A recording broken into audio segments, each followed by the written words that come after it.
So you want to make a film while you're stuck in the house, right?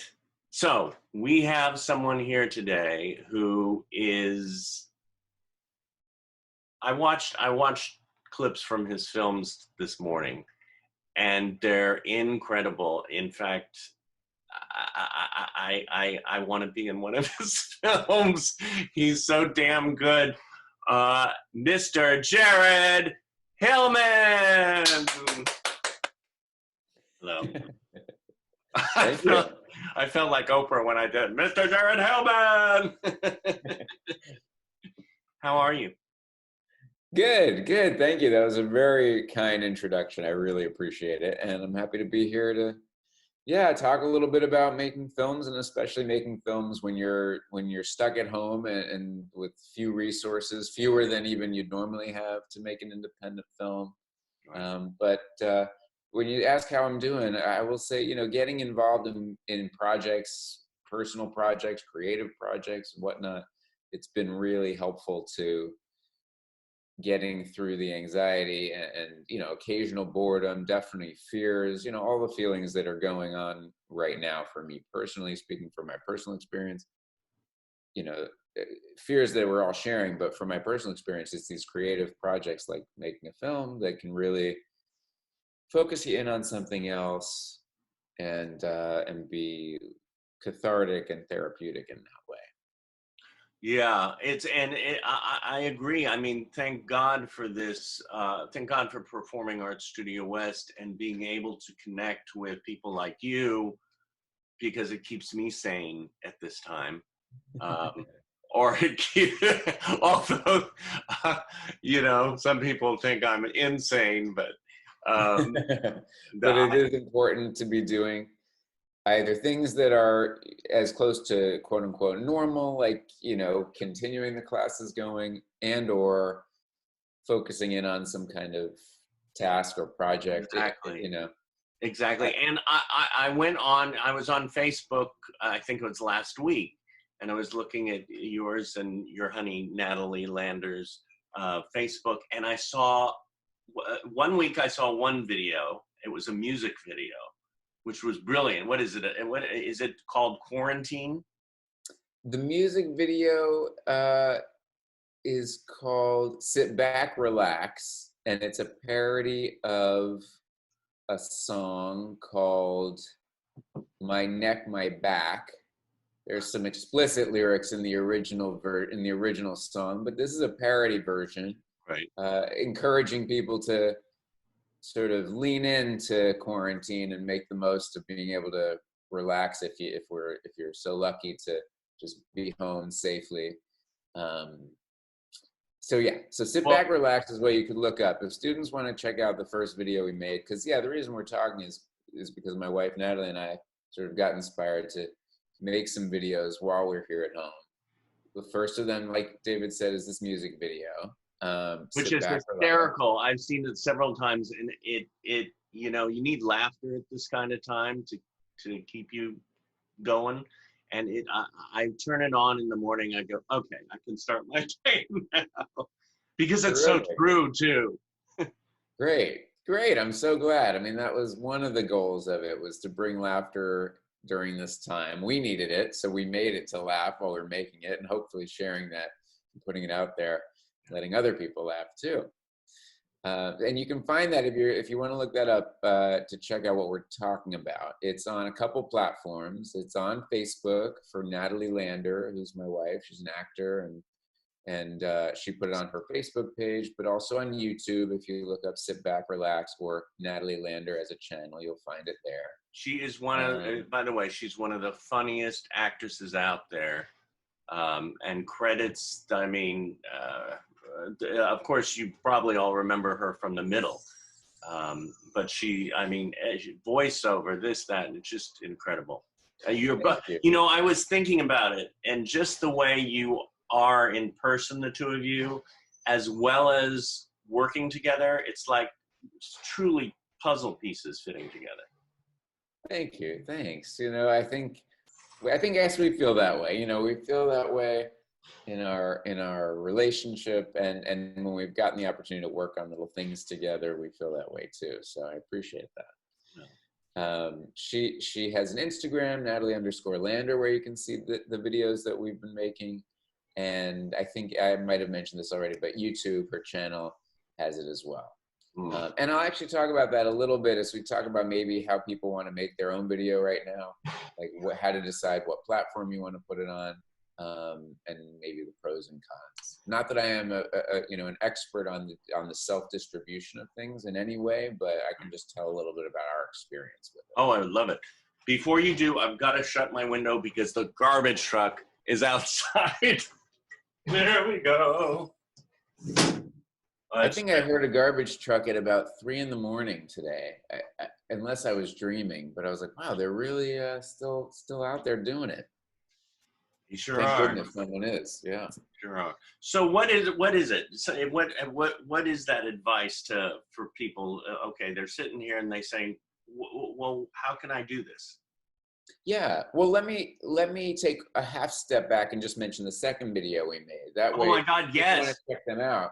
The birthday video. This is a birthday video. Yeah, Natalie had a birthday during quarantine, and Natalie likes to gather with friends. She's got a lot of close friends, and would have done something fun for her birthday in person with people this year, but instead here we are. And so she had this idea to do another parody video, but not a music video. This one was a parody of the MTV series My Super Sweet 16, which was an MTV reality show following, more or less, with no offense meant to any of the subjects of that original show, spoiled teenage girls who want like the biggest, most extravagant Sweet 16 birthday they could possibly imagine. They want to be brought in on a helicopter and all this other stuff, ridden in on a stallion and a chariot and all that. So she made a video called My Super Sweet Quarantine Birthday, about her, a version of her, spoiled version of herself, making the most of trying to have a birthday party for one. So now, that's also available on those same platforms, on Facebook, on YouTube, and also on her Instagram. Did you write it? Did you write it together, or did she write that, or how do you work together when you create? We usually write things together when we've worked together, because we've also made a couple of more produced films than these videos in quarantine. But really, I got to say, she invented both of these concepts. It was sort of her itch that we needed to scratch when it came to like, I want to make a video. I wasn't the spearheading force on that. I was the creative support on that and the production support on that. Right. So she wrote these pieces, really. But what you end up seeing in the video is a mix of what she wrote and spontaneous moments that we devised together, in the moment. Yeah. That's where it really gets fun, because, you have the opportunity to make something that doesn't have a lot of rules, right? You're making it for yourself. You're shooting it with whatever camera you have around. You're shooting with whatever resources. And speaking for ourselves, we're not low on time. So if we have another idea, yeah, unlike most sets, why not shoot it? So in that video, especially in that quarantine birthday video, My Super Sweet Quarantine,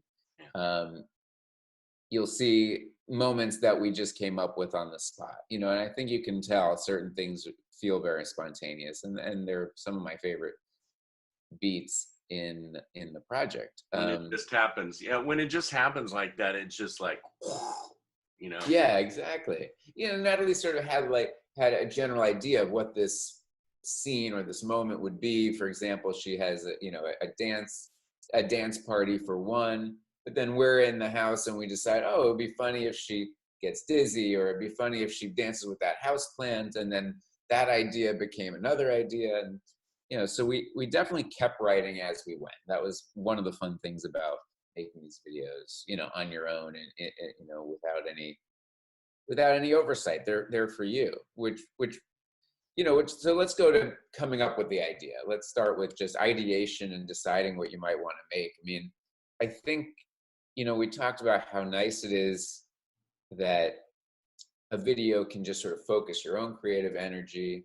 So there's one aspect of this video that's just, it's for you. It's not about putting it out on the internet or even having any audience, right? There can be just the joy of figuring it out and making something, literally, the equivalent of strumming on a guitar just in your living room, even if you don't know how to play, and you can just kind of like feel the vibration and you kind of think, oh, that's cool. I just made that sound. You can't really see here, but I'm like miming a guitar. You know, there's a film version of that too, and we do it a lot. We don't think of it as filmmaking sometimes, but we take our video camera on our phone and we just film ourselves, or we do something.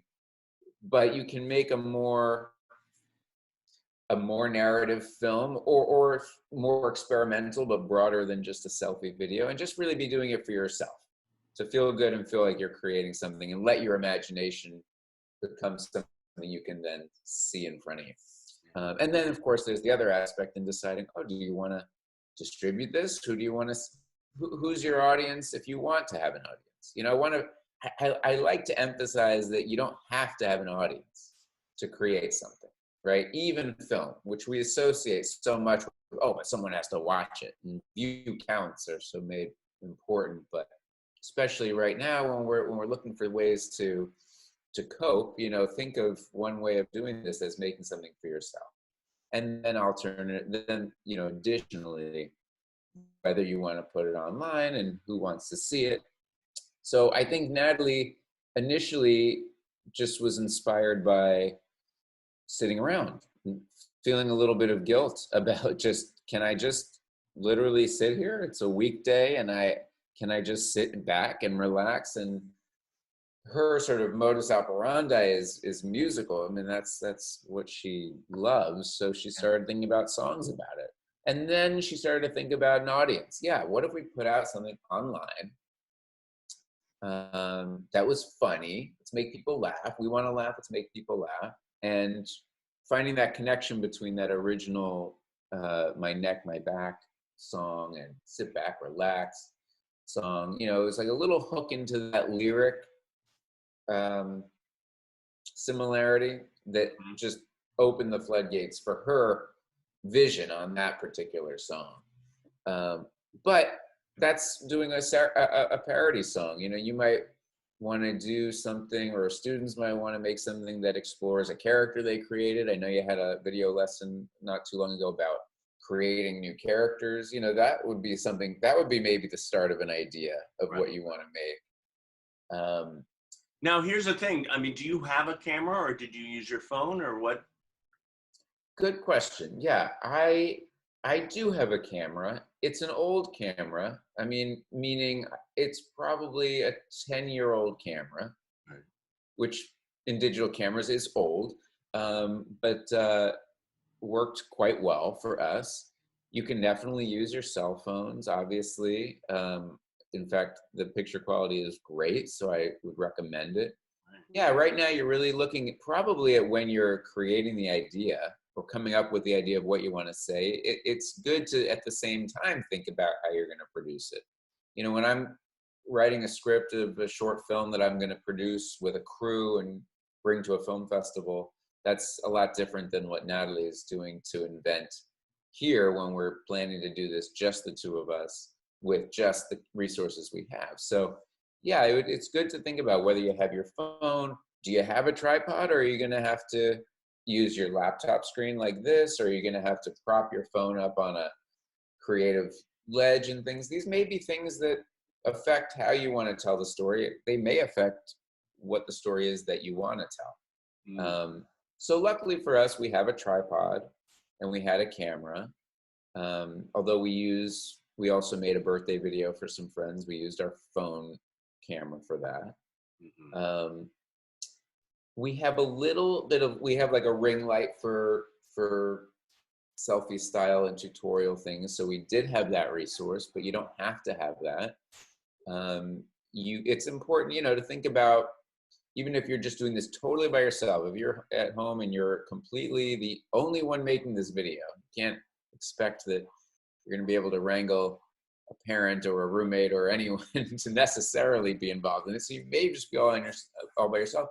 Important things that really fundamentals are, can you be seen well and can you be heard well? And luckily we also have microphones. So in the event that we wanted a dialogue scene, we have a lavalier mic, meaning a portable microphone that can clip onto your shirt and can remotely feed into the camera. But if you don't have that, and I'm guessing, most acting students at home don't necessarily have a lot of production equipment. So forgive me to those who do, if I presume that you don't. Forgive me to those who don't if you start saying, oh, this guy is talking about having all this equipment. Because the real truth is that right now, you can make something almost regardless of what you have. If you're watching this video, you probably at least have a webcam or a phone. And I'm gonna, at least for now, go along with the assumption that you have some way to record video and probably a rudimentary way to record sound. Maybe you have even a better microphone. But I would just at least maybe take an inventory of what you have before you, or while you're thinking of what you might want to create. It may serve you to sort of think of those things together, because you don't want to create, you may not want to create an alien invasion where you're in a car chase and buildings are falling, unless you happen to have experience with visual effects platforms, in which case this is a perfect time to do that, because you have time to animate and do those kind of things. I don't happen to know anything about that. So I'm looking at ideas that take place in and around home, that take place with objects you might have at home, that are smaller stories. And if you're looking at maybe even shooting on your laptop like this, you might even incorporate the interface of a Zoom chat or a vlog or something into the story. I mean, you could start really by coming up with a character and doing a monologue, writing a monologue and recording that just in here. And I would say all you'd need for that, and you could already be making a film, is make sure you're well lit. Like I'm sitting at a window now, so I'm well lit. Right. I say that, and I'm going to put an asterisk next to it, because it doesn't have to be well lit. You're going to put what next to it? A little asterisk, a little footnote, I should say. Because I was saying, oh, you want to be well lit? I'm by a window. You might use a desk lamp like I have here or something. Because, we've all been on those Zoom calls where you're kind of like, can't see someone, and looking like down here, you can't see, so right. Make sure you're framed, unless you want, of course, to elicit some kind of suspense or right. Horror, dramatic, darker thing, right? Then you can use sort of less lighting to your advantage. Mean, the first week that I did the Zoom, I was facing a different way, so this was like dark and this was light, and I was thinking, it's yin and yang, but I did move it closer to the window, and I know today yin and yang, but I do need some new lights. Well, I can see you pretty well. I'd say that's pretty good. Okay. A nice natural window light is pretty good, especially for what you're doing here with the presentation. It's great. Did you happen to watch this Saturday Night Live that was on this past week? Where I watched parts of it. Yeah. Yeah. What was so interesting, and for those who didn't see it, this was an episode where the entire cast did sketches from their homes. And some of them were funny and some of them weren't. And they knew that was the case. But what is potentially inspiring is that if you're thinking about maybe making something at home, you can see that that's what they did. They used what they had around them, and they did different formats. It started out with a monologue. It went to a music video. Mm-hmm. They did a sketch about Zoom, so there was already a good sense that, like, try something. And they came together. I mean, you don't just have to be in your own house and create it. You can, and it could be amazing and wonderful, but you brought up something that made me think, because I have a friend who does animate. Of course, animation takes time. I mean, he worked on his 5-minute short, and he did everything, and it took him several years to do it. But at the same time, if somebody can, you could collaborate over Zoom or over the internet. Right. Yeah, exactly. That's true. You know, you're by yourself, but you're also not, because other people might want to create too. Maybe you have another classmate who wants to make something and you can do a scene together, or someone has a strength like animation and someone has something else. Or you could do a scene where you each play a different character. You know, you could either do it on Zoom or Right. you could record your sides sort of independently and cut the two scenes together. Yeah. Tom Hanks in his monologue, in fact, played a couple other characters for a moment. You know, he sort of cut away to Tom Hanks as this guy and Tom Hanks as that guy, and you could play around and experiment with that too. Um, what will I say though otherwise about production? Because I understand, like, you know, we don't. I don't know exactly what parameters you have. You know, we talked about maybe having a limited equipment, camera, and whatnot. Um, you might want to think about what platform, if you are looking to put it on the internet, you might want to think about how you want to film it if you're using a phone. If you're going to do YouTube, you'll want to do it horizontally. And if you're doing something like Instagram, you might have you might want to go vertical and put it on your Instagram story, but you might want to stay horizontal and put it on the IGTV feature. But just give it a little bit of thought, because I think a lot of people, when they're not making a film, right, we just generally now turn on our phone and it's vertical. And when you're trying to make something else that then looks like more of a video, as the way, you know, a film or a video that we know more traditionally, we're like, oh shoot, we did it vertically. So just give a little thought to where you might want to put it when you're deciding what shape to make the video to.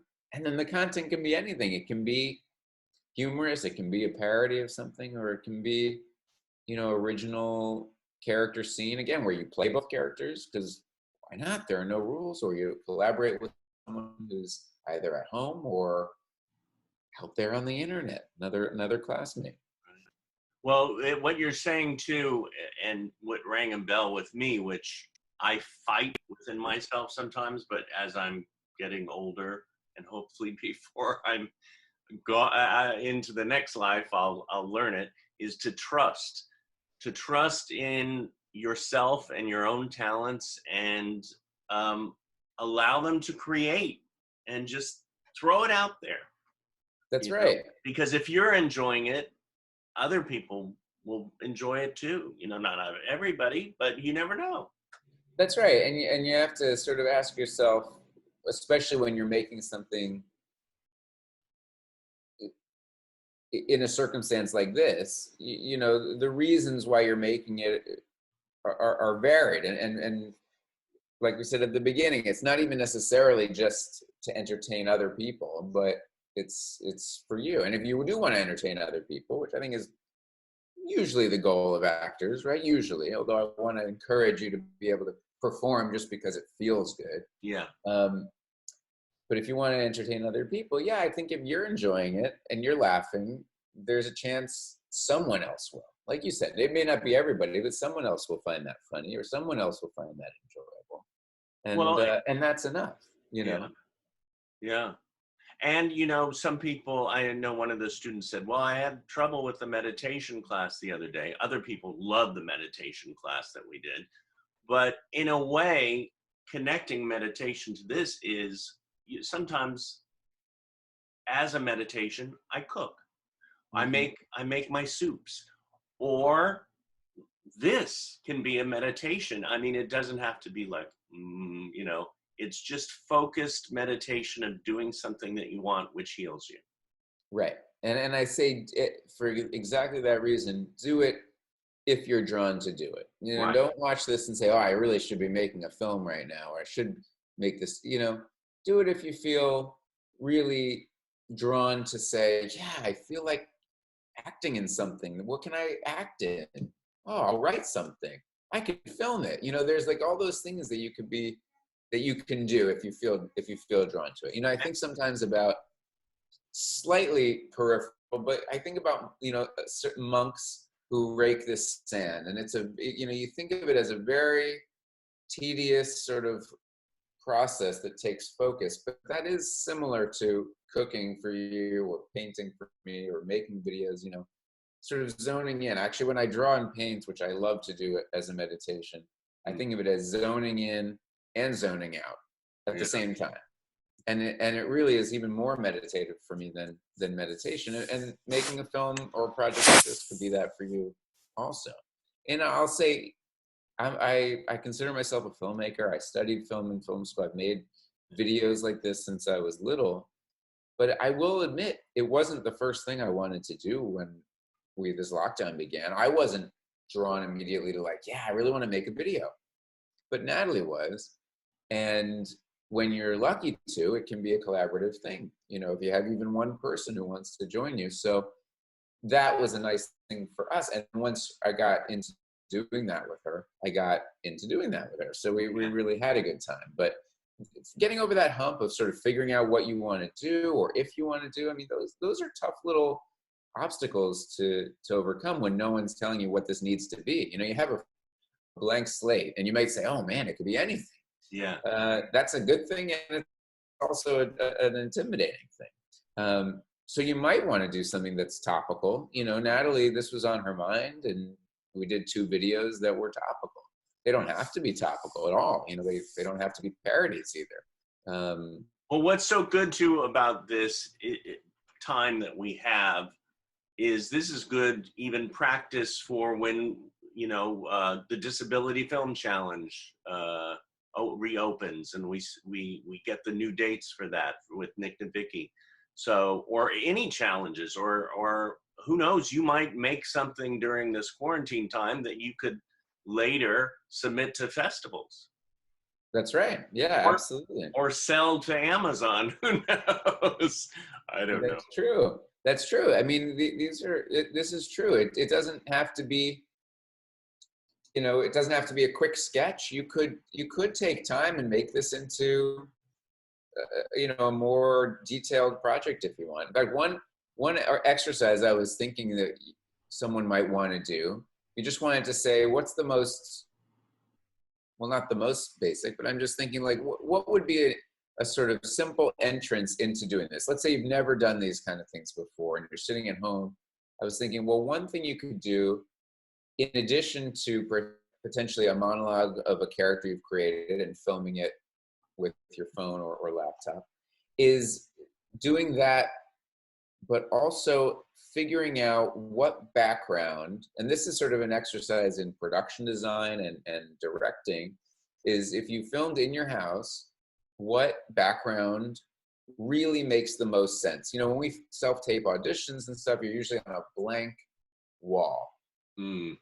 Or as blank as you can basically have it. But if you were making a film and telling a story about this character, what in your house now could you put in the frame behind you that tells the story of who the character is with you? So then you're not just taking your acting as a character and your shot composition, but you're also incorporating the production design. So what can we learn about David from the shot composition here and the production design behind him? I see a stuffed animal. I see this beautiful scenic picture up above, which looks like potentially a Greek island. I want to go. Right? So is that what it might be? That It and is. behind me, you see this sort of colorful, artistic, semi-abstract piece. But if you were going to make a film about a character who potentially is living in the 1910s, I'm just throwing that out there, what around your house would you include? And more importantly, what would you exclude to tell that story, right? I certainly wouldn't have this colorful modern art piece, but this bureau thing is, you know, potentially looks like it could have existed 100 years ago. And your shot can be close up, you know, well, that's still a wide angle, so you're seeing a lot of the room, but you can decide how much information you even want to share. Maybe you only have one piece of furniture that looks era appropriate, and so you'll frame up maybe closer or at a certain angle so you only see that. But anyway, that could be a fun exercise to kind of get you thinking of how much story you can tell in just one shot by decorating the room a particular way. Yeah. Guy, I could talk to you. I mean, you have so much knowledge. I mean, going to NYU, going to USC, you know, all these films that you've done. You were an actor. You still are an actor, right? Yeah, I'm still an actor. I've been doing more directing lately, Yeah. but I still act. I mean, I was watching your reel too. You need to go to his website because it's, what is it, jaredhillman.com? Yep, it's just jaredhillman.com, and you'll see right off the bat it starts and it splits you into two directions. You can either check out my acting work or the directing work, and you can always go back and forth and see the other stuff. But yeah, I started acting a little bit as a kid, in fact, Right. and then I developed an interest in making videos as a really as a kid, young adult. Started to make more of that and decided to study film production when I went to college, and then continued to act and build a television resume during that time. So I've sort of gone back and forth between acting and directing, and people frequently ask, well, what do you like better? What do you really want to do? And to me, it feels like a lot of one thing, a lot Yeah. of the same thing, two sides of the same coin. Right. But as if your students are really are there primarily as actors, I often will remind myself that even some of the actors that we don't think of as being content creators, as having to write, sometimes, especially Natalie and I, Natalie is very committed to the acting side. She wrote these videos we made, and yet she doesn't think of herself as a writer. Mm. She wants to be performing, and yet she's writing and creating stuff, and we've She's a written stuff brilliant together. writer. And I remind myself, Vin Diesel, Yeah. who no one thinks of as a filmmaker, he's a movie star, he's an action star. Even he got his break by making a short film that he was in. Luke Wilson, the Wilson brothers, like they started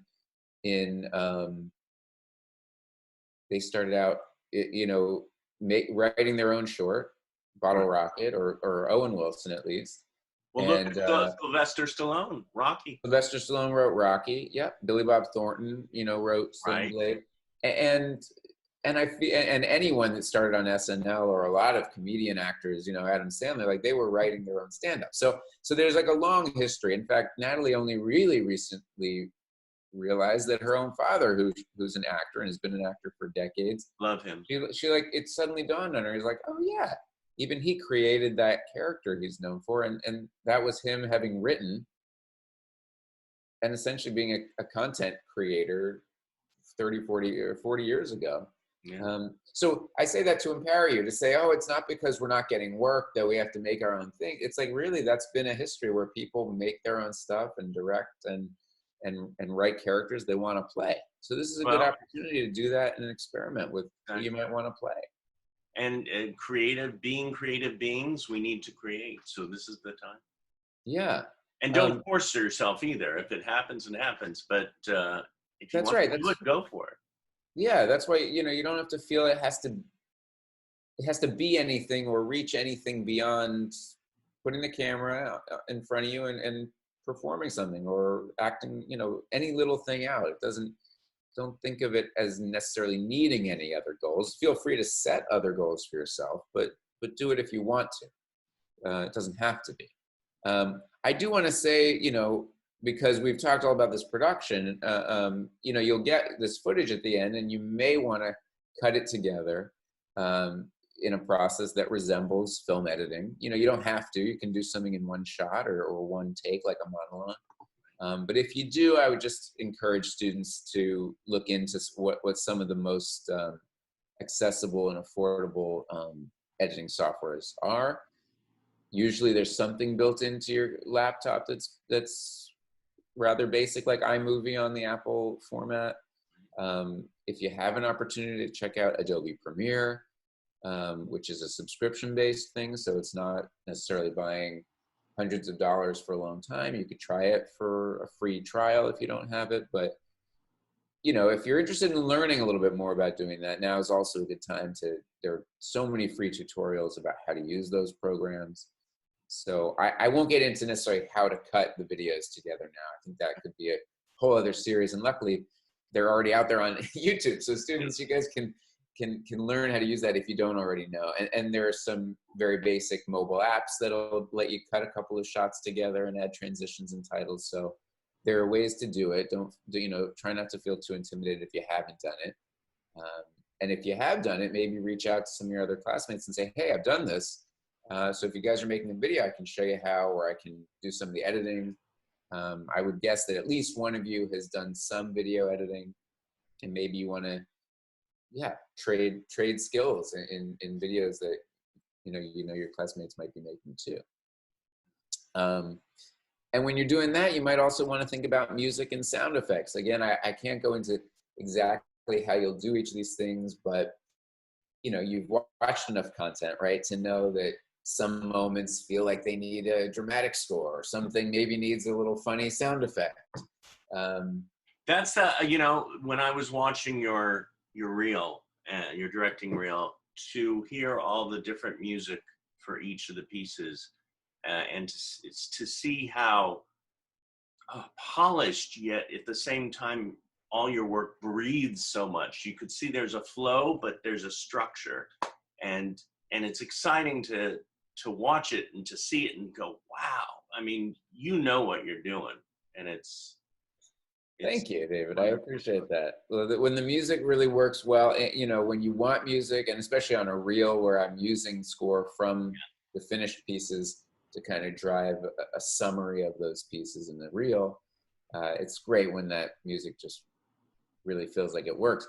And there are libraries online where you can get inexpensive royalty-free music if you wanted to get something legally, because you're going to put this in festivals or try to distribute it. That would be one way to do it. For example, a site called Audio Jungle, I use all the time for all kinds of things. I'll use a little clip that, a clip of music that costs $10, and then I'll hear it on a national commercial because they've used it also. But if you're making a video, we don't have rights to the songs we used in our videos just now because we're not intending to distribute them commercially or at a festival. So think about, what level of commercialism you feel you need out of it. If you want to just be creative like we were doing, because this is quarantine and we want to make something, and you can still put it on YouTube and still share it with people. Not that we're popular songs. Not that we're going to use our instructors like Joe and anybody who creates music, Alexander, Joe, they write scores. I mean, Alexander's brilliant at it. We don't want to burden him right now, but other people who are out there, you might put it out there into Ethernet. You might connect with these people, create something that, people who write music. And then, once we get out of this quarantine too, you'll have the score for your next film coming up too. That's right. In fact, if the Alexanders, who I think you might be referring to, some of his scores are in my reel that you see, and that students, if they check it out, might see. Really? So, Alexander Tovar? Is it? No, a different Alexander, but someone that I met through you years ago. Yeah. Well, thank you for this. This is, this inspired me to create something and move Great. forward. I'm so glad because, without getting into every detail of the film you want to make, and telling, and sort of helping make the film itself. If there's one thing I could do is sort of say, you have the freedom to do it. You have some time to do it. Yeah. You have some basic tools that'll let you do it. And to go for it. Hopefully you're motivated to just make something and keep performing because you have some time to do it if you feel so inclined. Well, thank you. I'm looking forward to seeing what the students bring in. Yes, or what they create. And please send love to Natalie and the family. Thank you. Yep, Natalie sends her regards too, and wishes you all lots of inspiration during this time. And hopefully you have a good experience making what you make, whatever that is. Yeah, and then we can all watch it. Yeah, exactly. And then share it with us. Oh, you know what I should say, David, because I mentioned sharing it. Okay. And I just want to say, if you're going to put things on the internet, it's important to reiterate that the internet is permanent in a certain way. Exactly. So I'm saying, be creative and put whatever out there, do your characters and stuff. But what I mean by it's permanent is just to be sure that what you do put out publicly, at least, if you want to make your settings public on whatever you're sharing, if you do share your videos, remember that it should be something you really believe in. It's something that you aren't afraid that would be okay for your, what do I want to say? David, you know what I'm driving at? It needs to be something No, you're going to be okay with having seen 20 years from now. You know, exactly. I'm not saying you should necessarily censor yourself. I would hate to suggest that. But with whatever you do say, know that you need to be able to stand behind it and stand by it potentially forever. I wouldn't put some nudity on the internet unless you are really sure you want it out there forever. And the same goes for sensitive subject matter in terms of politics or other things. I just want you to really think about what you put out there if you're going to make it public. You don't have to think about it at all if you're just going to make it. And I encourage you to go for that with all your might. But if you're going to put it publicly, just give one more thought to, is it okay that people are seeing this, and how comfortable are you having that out there potentially forever? Does that make sense? Oh yeah, definitely. Okay. Definitely. Thank you. Absolutely. Thanks for having me, and good luck with all the inspiration to everybody. Yes, and once this all gets over, this COVID thing, we would love to have you come visit again at Performing Arts Studio West and meet the biz if you want. So. Terrific. Thank you so much. I appreciate that open invite. Have a good one, and be safe. You too.